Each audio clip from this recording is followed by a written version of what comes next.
Hello and welcome back to the eLearning Champion podcast, where we deep dive into strategies, trends, and triumphs shaping the world of digital learning. Now, let's gear up for the AI powered learning revolution. Trust me, you won't want to miss the session today.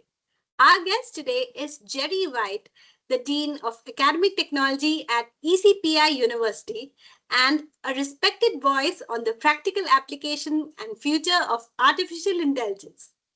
As a technologist and educator, Gerry is on the front lines, guiding students and faculty on how to use AI wisely and creatively.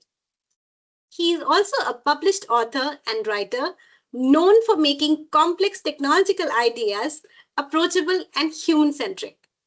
Gerry's unique blend of deep technical insight and philosophical perspective is exactly what we need to cut through the noise. Today, he's here to talk about how AI empowers and elevates the work of instructional designers and L&D leaders, not replaces it. Gerry, welcome to the show. Thank you for having me, Sherna. Now, before we dive in, make sure you're a true e-learning champion by hitting that subscribe button. Now, getting started. Gerry, many L&D professionals feel a mix of excitement and fear that AI is either going to solve all their problems or take away their jobs. From your perspective, where does the real value of AI lie for an experienced instructional designer? And what non-negotiable human skills does it augment versus automate? Well, first off, everyone has that same excitement and fear for this technology, but definitely in the education space with instructional design. I think what it can do is it can make one person much more productive and much more effective at what they're building. There's the number ratio, of course. What you could do in 10 hours, you maybe can do in 30 minutes now. What 10 people can do, maybe one person can do. So everything is going to move around a little bit, but I think if people kind of stay up with the technology, and with AI, that means pretty much daily staying up with it, they'll be able to, leverage their knowledge already in the field to build great classes and great design for their students. Now, as far as the skills, empathetic reasoning is probably one of the most important things in anything that we're doing with AI right now. And that's a skill that AI will not be able to do in the foreseeable future. And by that, I might mean 5 or 10 years. Who knows after that what they might be able to do. So really designing things with the student in mind is very important. It always has been. But now a designer can do things like create learning personas, like let me create 5 different types of students and run them through this content. Did this student hit the marks? Did this student hit the marks? What specific type of applications worked well with what type of learner and which learning persona? And I'm sure we'll talk about it a little later, but that really helps personalize the experience for the student. Wow, interesting. Now, an ID's core skill is analysis, design, and evaluation. Could you walk us through one high leverage task like needs analysis or rapid prototyping and explain how a tool like generative AI transforms this process, like you just mentioned, from hours to minutes? Well, the prototyping would come first. So everybody's familiar with having a template for your presentations, whether it's a PowerPoint template, a Keynote template, or whatever it is. We can have create whole templates for entire workflows with different types of assignments, whether they're scenario based or writing based, and almost just fill in the template, hit a button, and it will spit out multiple types of assignments. And as far as the analysis piece, what I mentioned a little while ago, as you refine your learning personas that you've created, you can run them through the gauntlet of these prototypes, then go in to fine tune. A lot of what people will be doing is not just developing and analyzing, but curating the content for different times, which, 1 month to the next month can really change things rather quickly. And Right. as far as the time that a person spends on it, you can create a system that can almost update itself, especially for like new models. If GPT goes from 5 to 6, you might Right. write one, like an agent that takes your experience from that 5 to 6 so that it doesn't change too much for the user. I know a lot of people when they jump, they have this huge prompt library, and once they change a version, everything switches around, and a lot of people aren't comfortable with that. But it's a way to really do that. And as far as analysis, when you create the benchmarks that you want these to hit, how they're, you're measuring the learning outcomes, how you are measuring the value of the prototypes, you can create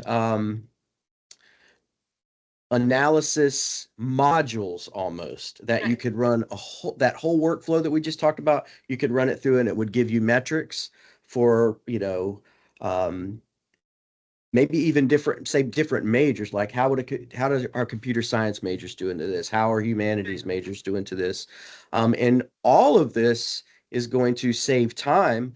But more than just time, what this technology will allow us to do is do a lot more. And that's kind of the same thing we're asking students to do. A lot of people are, oh no, this is coming to, students are just going to use this to run away and get to do their assignments, or it's going to take my job. What we can do now is require a lot more of our students and a lot more of ourselves. So you can Right. dive much deeper where you might have gone, 2 directories deep into an idea. Maybe now we can get much deeper into that on the IDE side, and then of course on the user or the student side as well. Wow. Interesting. Okay. Now, many of our listeners are skilled at content creation. In an AI powered world, what new essential skill, is it prompt engineering or data driven editing or maybe something else, must IDs develop to ensure that AI generated content is accurate, ethical, and pedagogically pedagogically sound? All of those are very important I mean, everything that you just mentioned. Right. Um, As far as content creation, creativity is still kind of the most important thing, but prompts are how you're going to create everything. I have a Yes. feeling that the language model is going to be the layer in the stack for every way that we interact with computers. So keyboards will disappear, phones will disappear. It will all be through that natural language processing. So the Wow. way that you design, and we don't have to call them prompt engineering, we just call them questions.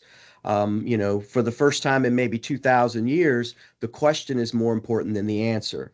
So Right. how do you ask it to do exactly what you want it to do, to be very concise, very specific, and you will get better at it, just like the students will get better at it as you work through that. Now, as far as ethics, that comes on both sides of the equation. You want to Right. make sure that you create what you're doing, you give attribution. It's one of the things we teach our students. We still need to do the same thing. If an AI creates a paragraph or an image, we want to make sure we give, attribution to that. Attribution. Um, Yes. Not just because it's the right thing to do, but to show students that this is a great tool. It would have taken me 5 hours to do this in Photoshop.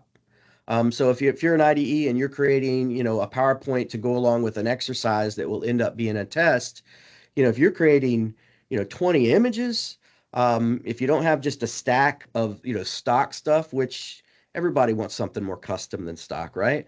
Then it takes hours and It hours and is. hours. But now you can put things together much more easily. So the way that you construct that question that you ask, I want to show a student writing on a tablet, interacting with an AI on a computer screen in a classroom with the teacher up front helping 2 students. I mean, you get the exact picture. And Right. probably and not to the near future, the pictures can be live and personal to the student. So at a Right. certain point, you can write it in the assignment that it will know the student and it'll feed it an image so that it goes right with the students, likes, maybe their extracurricular if they're a gamer, it shows it to them in a gaming analysis. But attribution, I think, is the key with that. And on the back end, we just you have to be careful. I think about all of the lawsuits that are coming up from, writers, film studios, artists. They're trying to sue these AI companies all over the world. And nobody's really settled that yet. Um, Correct. right. We don't know is that the same thing that we do? I mean, the only thing me and you can say is a combination of things that we've already heard, and we're going to put it in a different order. So school is still out on how that's going to shake down, but what we can do is make sure that we are creating everything in the assignment. When the AI helps us, we give that attribution and to make it as personalized for that student experience. And it's so much easier and quicker now. Wow, very interesting. Now, personalization has always been the L&D holy grail. How can training managers realistically leverage AI today, even with simple tools, to move from a one size fits all training to genuinely adaptive and personalized personalized learning paths for employees at scale? Something in the lines of what you just shared just now.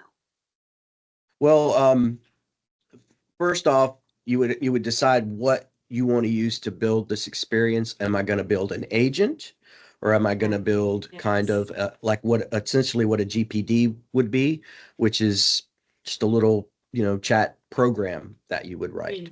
Yes.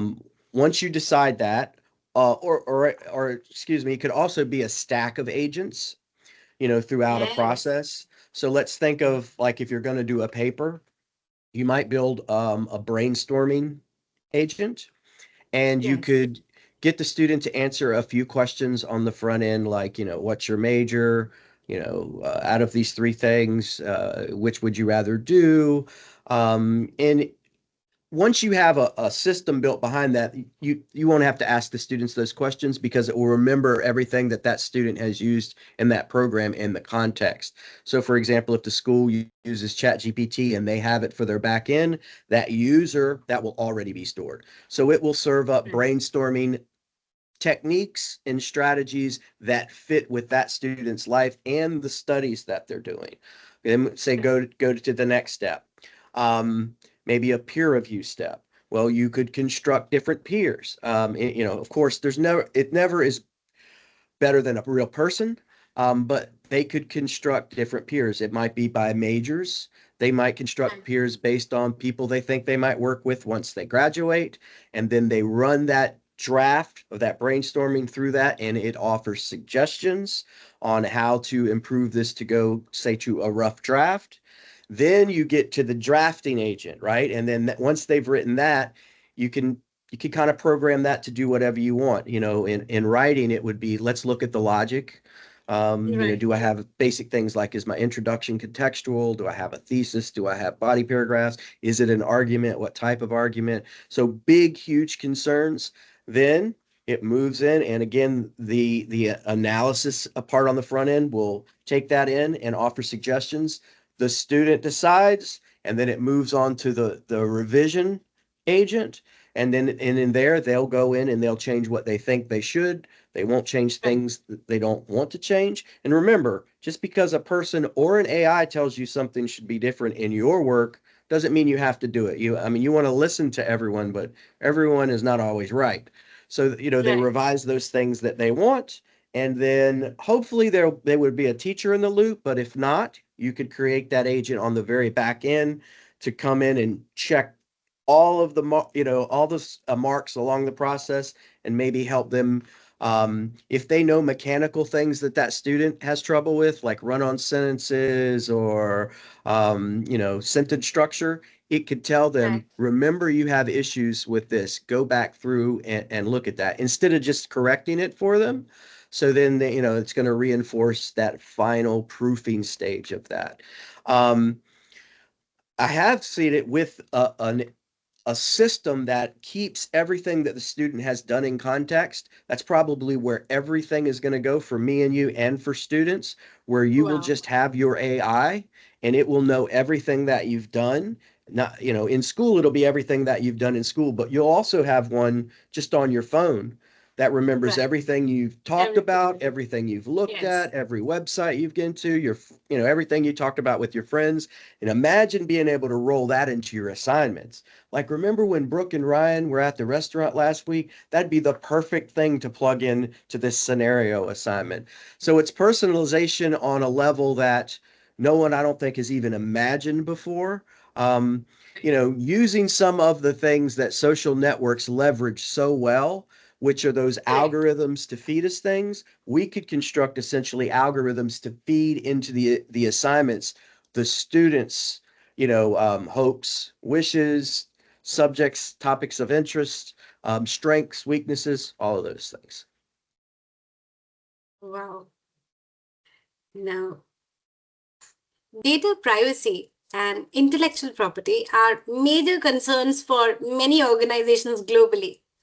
When using AI to generate proprietary training content, what are the top two critical, ethical, and security considerations that one must address before scaling the AI adoption?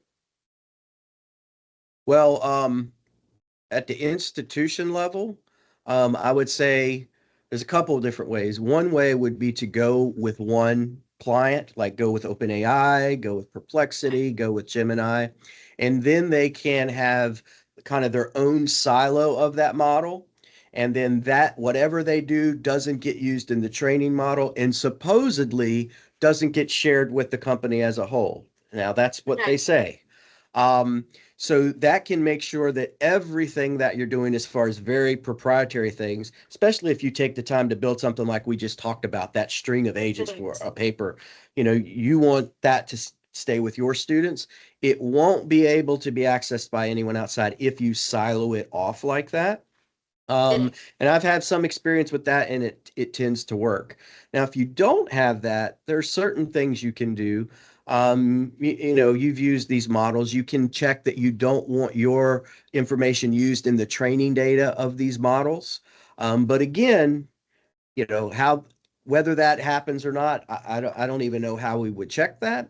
But it would be, and don't put anything in a public Right. demonstration or in a public talk like me and you right now. If I just pulled everything up and we looked at the code of all those agents, and that if you're worried about it, you don't want to do it that way. Right. um Now, ethically, it's just like it's always been with writing and taking code. You want to comment Yes. things out. If you're going to use someone's work, you want to ask them, unless it's already public. If it's already public, you definitely want to give it attribution. Um, Right. but if you see an idea somewhere at a talk or on a podcast, and you're like, hey, especially if it's specific, contact the person. It's like me. I love for people to contact me. I'll help anybody with anything. So to make sure it's theirs. Um, but I think if at an institution level, it would be selecting one or maybe a couple. I haven't seen a model with selecting two, but maybe one. I do know some places that have left it on the onus of the student. They get them an Right. account, and they like they're still at the beginning of this process, but they'll like have prompt libraries for different types of assignments. That's at the Right. very beginning stages before you move into the enterprise. Right. Now, coming to the evolution of skill set, the core skills of an ID are still crucial. In the next 3 to 5 years, which existing skill, for example, scenario writing, emotional intelligence, or impact measurement, do you think will become more valuable and maybe difficult for AI to replicate? So then the focus shifts to making it an essential skill for professional development. I think anything that has to do with measurement, data, or statistics, it's going to be done better by AI. No matter what it is. I mean, we can spin it any way we want. I don't see if we can create the metrics. I think it's going to be able to crunch the numbers better and visualize the data in ways that we want, and even imagine ways to visualize the data that we won't even imagine. It could even serve up for personalized data imagery to an IDE so that they see it the way that works best for them. Right. But human to human, we mentioned this before, those skills like, emotional intelligence, you hear that all the time. Empathetic reasoning. How do you develop empathy and humanity? And I know that sounds touchy-feely. People want to stay away from that. But that's the Right. part that AI can't do. And it's the part that we don't want to lose because that, Right. why are we doing any of this if it's not for us? We're the humans, right? So the design skill, maybe even understanding some basic psychology, basic sociology, and trial and error with real people. So maybe you talked about scenarios, constructing Right. multiple scenarios, and still the AI is nowhere near as creative as a person when it comes to things like that. I do it every day, and it can do some things, but create it can't. It will never tell you what you want. Well, let me take that Right. back. It will never tell you anything creative that you want. It will tell you what you, you want, which is Right. dangerous, but it cannot have an idea by itself. And that's what so many people are forgetting. It can't do anything without you telling it what to do. Um, so you have an idea, hey, let's do a scenario, like something as simple as building a interview scenario. So I'm going to Right. construct 3 different managers that work at AWS, and they're going to be hiring entry level cybersecurity. And one is a guy who had a good day. It's early in the morning, and you construct one is a guy who's been there for years. He's just, and then another one might be, this guy's had a horrible day. This is the last thing he has to do. And a machine couldn't have come up just with that idea. So you build Right. these things and you run a person through the gauntlet of run these interviews with all 3 of these different audience types. And then again, I know I sound like a broken record. It's the creativity and person to person skills that we don't want to lose. I know a lot of people don't like to hear it, but once again, unfortunately or fortunately, if it has to do with numbers or just simple things that we would do repetitively, AI is always going to do a better job of that. Right. Yes. That's so rightly said. Now, if we look beyond pilot programs for an L&D team or for somebody in instructional design that have been dabbling with AI tools to test, what is the single most important step or first step they need to take right now to transition from their experimentation phase into a sustainable strategic integration of AI across their ecosystem? I think for the IDE or the IDs themselves, one thing that I would tell them all to do is to look into what's called vibe coding. If you don't know what vibe coding is, it's basically using prompts, natural language to create systems. So you're not only limited by the tools like we might have used Coursera or PowerPoint and all of this, you can Right. create a tool specific to what it is you're doing. And some of these are amazing. ChatGPT has a version. Of course, Gemini has a version. Replit is one. Creative AI is one. And you just start building the system by talking about it. So what that will do is it won't only show how quickly you can build something that's way more scalable than anything we've built before, but it's going to teach them skills maybe they didn't have before, like why Interesting. um, or where in the stack does the database come? Where's the security layer? Where's the personalization layer? Where am I going to put that? And as they do this, whatever program they're using, it will show them how it works. It will explain to them, and maybe if you move this here, or maybe if you put this on the front end, it might help in this way. So it's going to make them a lot more conscious of big, like you said, an ecosystem. So you could Right. have a like that agent stack that I talked about for English. Build that whole thing as one program instead of just stringing agents like in a Canvas or something like that. Let's build, this system for all the papers that students write across the enterprise. For coding, let's build one for all the programmers, so do this in this language. Now do it in this language. So, and in any discipline, whether it's medical, business, whatever it might be. So I would check those out. And as you know, if you have any trouble with this, just ask your model. If you're in ChatGPT, say, what is the best solution using ChatGPT to vibe code a system that I could build for students who are business majors trying to do a SWOT analysis or whatever it might be. And it'll pull the tool up. If they don't have that type of account, it'll tell them what type of account, and it'll tell them free resources if they don't want to get that type of account, and it will guide them through. Now, on a level like, say, me or you, we could build something in ChatGPT that teachers or IDEs could use where it asks those questions. What type of system are you trying to build? And then it will be, personalize it that way. So I would say dabble with it, which is what I tell everybody. Play with this stuff. Don't be afraid of it. And the quickest way to get comfortable with it is to talk to it and talk with it. Turn the voice mode on and just have it. That's the way I use it. I put my phone up here, and as I'm writing, doing anything, I'm constantly talking to it. Go look this up. Go look that up. What's a better way to do this? So playing with all of the tools, but I know ChatGPT and Replit, they're both really awesome for that.